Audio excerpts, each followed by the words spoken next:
28 वर्षीय भरत वर्मा बाराबंकी जिले के थाना कोतवाली नगर अंतर्गत मोहल्ला नई बस्ती पीर बटान में रहता था। वह अपने घर में बिजली से संबंधित उपकरणों, इन्वर्टर और स्टेबलाइजर बनाने का काम करता था। उसके पिता पुजारी लाल वर्मा ने एक नामी माचिस कंपनी और एक बीड़ी कंपनी की एजेंसी ले रखी थी, जिससे उन्हें अच्छी कमाई होती थी। संपन्न होने के कारण उन्होंने अपने बच्चों की अच्छी परवरिश की थी।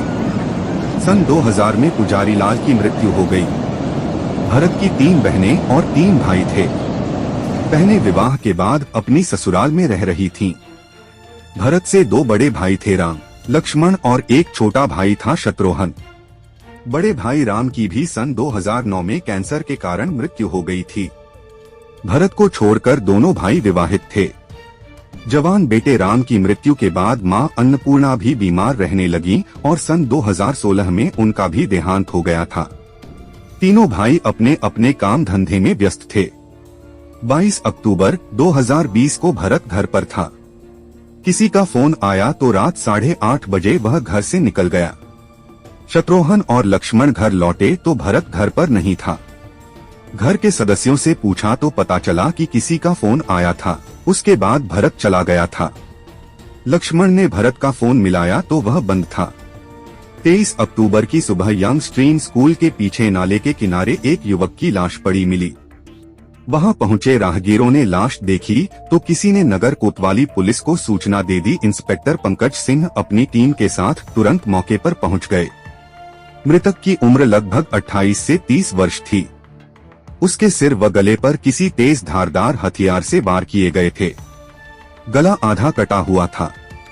इंस्पेक्टर सिंह इससे पहले कि लाश की शिनाख्त कराते मृतक के घरवाले वहां पहुंच गए।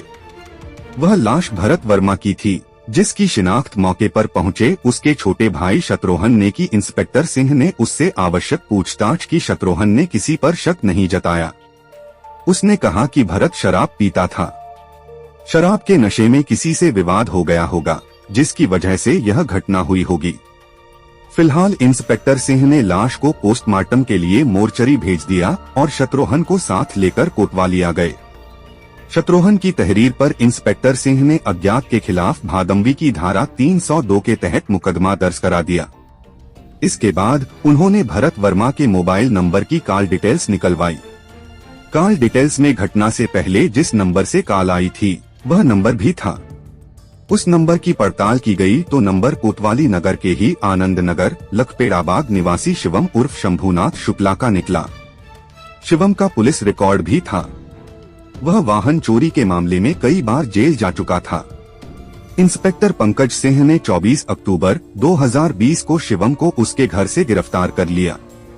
उससे पूछताछ के बाद उसकी प्रेमिका इशिका कश्यप उर्फ नैन्सी को भी उसके घर से गिरफ्तार कर लिया गया। इशिका भरत के घर के पास ही रहती थी। दोनों से पूछताछ के बाद जो कहानी सामने आई वह बहुत ही चौंकाने वाली थी। उत्तर प्रदेश के जिला बाराबंकी के नगर कोतवाली क्षेत्र की नई बस्ती पीरबटान मोहल्ले में प्रेमा कश्यप रहती थीं। वह नगर पालिका में नौकरी करती थीं। उनके 4 बेटे थे, अशोक, संतोष, राजेश व नन्हकू, और एक बेटी थी, पिंकी। सभी विवाहित थे। करीब 25 साल पहले पिंकी का विवाह ब्रिजेश कश्यप से हुआ था। दोनों की एक बेटी थी, पिंकी। घर में उसे सब नैन्सी नाम से बुलाते थे। इशिका के जन्म के बाद पति पत्नी में कुछ विवाद हुआ। यह विवाद इस नतीजे पर पहुंचा कि पिंकी पति का घर छोड़कर अपनी मां प्रेमा के घर आ गई। समय के साथ पिंकी की बेटी इशिका जवान हो गई। यौवन की दहलीज पर कदम रखा तो उसकी काया में काफी खूबसूरत बदलाव आ गए, जिनकी वजह से वह काफी सुंदर दिखती थी। विवाह योग्य होने पर पिंकी ने उसका विवाह फतेहपुर के गांव फयाजपुरवा निवासी सुमित कश्यप से कर दिया। लेकिन विवाह के कुछ समय बाद ही इशिका भी अपनी मां की तरह पति को छोड़कर हमेशा के लिए मायके में आकर रहने लगी थी। बाराबंकी के मोहल्ला आनंद नगर लखपेड़ा बाग में शिवम उर्फ शंभुनाथ शुक्ला रहता था। 28 वर्षीय शिवम अविवाहित था। उसके पिता का नाम गंगाचरण शुक्ला था। शिवम के 4 भाई थे, वह सबसे बड़ा था। शिवम आपराधिक प्रवृत्ति का था। उस पर वाहन चोरी के कई मामले दर्ज थे। ऐसे ही एक मामले में वह इसी साल लॉकडाउन के बाद जेल से छूटकर आया था। एक दिन शिवम अपने एक परिचित के यहाँ गया हुआ था। वहीं इशिका भी आई हुई थी। परिचित ने दोनों का परिचय कराया। परिचय हुआ तो दोनों में बातें होने लगी। दोनों को एक दूसरे से बात करके काफी अच्छा लगा। बात करने के बाद इशिका फिर मिलने के वादे के साथ वहां से चली गई। इशिका के तीखे नैन नक्श और बात करने के अंदाज ने शिवम का चैन छीन लिया था। इशिका से मिलने के बाद उसके दिमाग में हर समय इशिका के ही ख्याल उमड़ उमड़ कर आ रहे थे। वह बार बार सिर झटकता, दिमाग से कुछ और सोचने की कोशिश करता, लेकिन सब व्यर्थ ही जाता। इशिका उसके दिलो दिमाग पर इस कदर छा गई थी कि लाख जतन के बाद भी वह उसका ख्याल दिमाग से नहीं निकाल पा रहा था। दूसरी ओर इशिका को भी शिवम पसंद आ गया था। वह स्मार्ट तो था ही, साथ ही अपनी बातों से किसी का भी दिल जीत सकता था। उसकी इसी खासियत के कारण इशिका भी उसे दिल दे बैठी थी। वह जितनी बार उसके बारे में सोचती, उतनी ही बार चेहरे पर हया के बादल छा जाते और होठों पर मुस्कान सज जाती थी। जल्द ही दोनों ने एक रेस्टोरेंट में मुलाकात की। फिर अनगिनत मुलाकातों का सिलसिला शुरू हो गया। दोनों एक दूसरे के नजदीक आने लगे। मुलाकातों के दौरान दोनों को एक दूसरे को समझने का मौका मिला। एक दिन मौका देखकर शिवम ने इशिका से अपने प्यार का इजहार करने का फैसला कर लिया। दोनों एक दूसरे की आंखों में झांककर दिल का हाल जान चुके थे। देर थी तो बस जुबान से इजहार करने की। एक मुलाकात के दौरान शिवम ने इशिका का हाथ अपने हाथ में लेकर कहा, इशिका, हम दोनों काफी समय से मिल रहे हैं, एक दूसरे को ठीक से जान गए हैं। हमारी सोच और विचार भी बहुत मिलते हैं। हम दोनों को एक दूसरे का साथ भी बहुत पसंद है। हमारी आंखों में भी एक दूसरे के लिए प्यार दिखता है। चुपके चुपके प्यार करने से क्या फायदा, जब प्यार करते हैं तो जुबान पर लाएं भी, आज मैं तुमसे प्यार का इजहार करता हूँ। आई लव यू इशिका कहकर शिवम बड़े प्यार से इशिका की तरफ देखने लगा। इशिका उसके इजहार से काफी खुश हुई और बोली, I love you too Shivam, मैं भी तुम्हें बहुत चाहती हूँ, लेकिन इजहार करने की हिम्मत नहीं जुटा पा रही थी। आज तुमने मुझे बहुत बड़ी खुशी दी है, कहकर इशिका शिवम के सीने से लग गई। शिवम ने भी उसे अपनी बाहों में भर लिया। इस तरह दोनों के बीच प्यार की शुरुआत हो गई। शिवम अक्सर इशिका के घर से कुछ दूरी पर आकर उसे फोन करता और इशिका उससे मिलने चली आती। इशिका के घर के पास ही भरत रहता था। वह इशिका की खूबसूरती पर मर मिटा था। उसे इशिका बेहद पसंद थी। वह उसके आगे पीछे मंडराता रहता था, लेकिन इशिका उसे पसंद नहीं करती थी।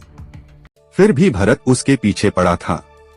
एक दिन भरत ने रास्ते में रोककर इशिका को फूल देकर अपने प्यार का इजहार किया। इशिका, मैं तुमसे बेइंतहा प्यार करता हूँ।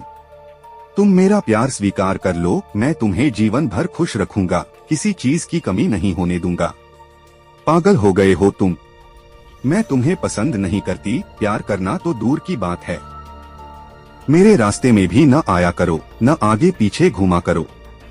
मैं किसी और को चाहती हूँ, उसी के साथ अपनी जिंदगी बिताऊंगी, कहकर इशिका वहाँ से चल दी। इशिका को जाते देखकर भरत बड़बड़ाया, मैं भी देखता हूँ कि तुम मुझे ठुकराकर किसी और को कैसे अपनाती हो। इसके बाद वह इशिका पर नजर रखने लगा। जब भी इशिका शिवम से मिलने घर के पास जाती तो भरत वहाँ पहुँच जाता और किसी बात पर शिवम से झगड़ने लगता। इशिका ने भरत द्वारा बदतमीजी किए जाने की बात भरत के घर वालों को बताई। इस पर भरत ने दोबारा ऐसी हरकत न करने का वादा लिया, लेकिन भरत इशिका को दूसरे की होते हुए भी नहीं देखना चाहता था, इसलिए वह शिवम से भिड़ जाता था। जब भरत बार बार परेशान करने लगा तो इशिका ने शिवम से कहा कि भरत को रास्ते से हटा दो, भरत उसके साथ पहले भी बदतमीजी कर चुका है। शिवम तो वैसे भी आपराधिक प्रवृत्ति का था। उसने इशिका की बात सहर्ष मान ली। 22 अक्टूबर 2020 की रात करीब 8:30 बजे शिवम ने भरत को फोन करके मिलने के लिए बुलाया। भरत उससे मिलने यंग स्ट्रीम स्कूल के पीछे पहुंच गया। शिवम ने भरत को फिर से समझाया कि वह इशिका पर गलत नजर न रखे, इसी में उसकी भलाई है। भरत भी तेवर दिखाते हुए बोला, इशिका क्या तेरी बहन लगती है जो तू उसका इतना पक्ष ले रहा है। इस बात पर शिवम को गुस्सा आ गया और उन दोनों के बीच झगड़ा बढ़ गया। तभी शिवम ने पास रखे लोहे के चापड़ से भरत के सिर व गले पर ताबड़तोड़ कई वार कर किए, जिससे भरत की मौत हो गई। इसके बाद शिवम ने लोहे का चापड़ और भरत का मोबाइल फोन कुछ दूरी पर नाले के किनारे फेंक दिया। जिस बजाज सुपर स्कूटर पर बैठकर वह वहां आया था, उसी से वापस चला गया। पूछताछ के बाद इंस्पेक्टर पंकज सिंह ने शिवम की निशानदेही पर हत्या में प्रयुक्त लोहे की चापड़ और स्कूटर नंबर UP 32J 6395 बरामद कर लिया। गिरफ्तारी के समय शिवम के पास से 315 बोर का एक तमंचा और एक कारतूस भी बरामद हुआ। आवश्यक कानूनी कागजात तैयार करने के बाद पुलिस ने दोनों को न्यायालय में पेश किया, जहां से दोनों को जेल भेज दिया गया। दोस्तों, आप ऐसे प्यार के बारे में क्या कहना चाहोगे? कमेंट करके बताएं। मिलते हैं फिर किसी और वीडियो के साथ।